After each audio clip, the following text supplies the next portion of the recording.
Hello mga mare! At ayan na nga, nako, muntik na talagang inamag ang video na to dahil nung Sunday pa nga ito. At ayan na nga, syempre, simulan na natin ang ating araw. Ay nako, kung hindi talaga tayo dyan naglalaba, magtatanggal tayo dyan ng mga sinampay dahil wala talaga tayong pagsasampayan. Dahil tayo na naman dyan ay naglalaba, o diba? Hay, nako, ang gulo-gulo mga mare, basta ganun yon. At ayan na nga, syempre tinulungan na nga tayo dyan ni ate Margo. Nako naman talaga ang anak kong to napakasipag. At ayan na nga ang aking nakasalang, di ba naman? Ay, nako, walang tigil sa kakalaba ang inday at kakasampay.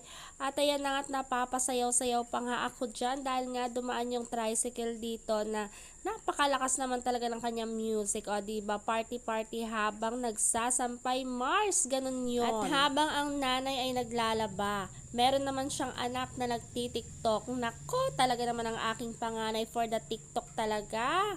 At ayan na nga, habang nagpapahinga tayo dyan, syempre nood-nood na nga muna tayo dyan. At horror pa nga talaga yung pinapanood ko, Siklusyon.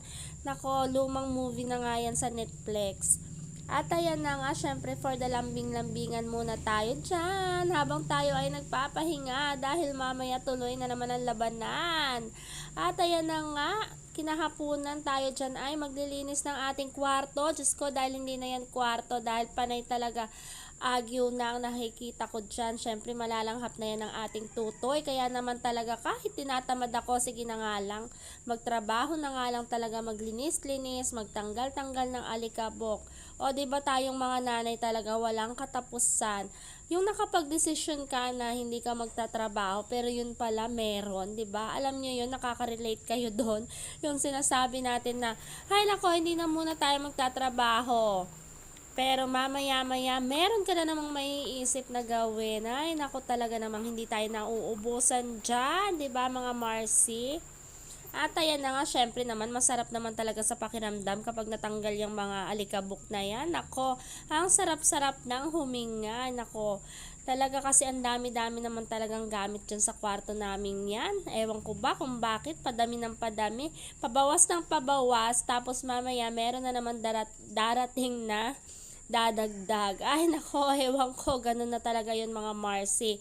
O siya, at ayan lang talaga ang aking linis-linis serye na yan. At kinagabihan nga, ayan syempre lambingin na nga natin ang ating tutoy. Ayan lang naman ang mga pinaggagawa ko buong araw, o diba?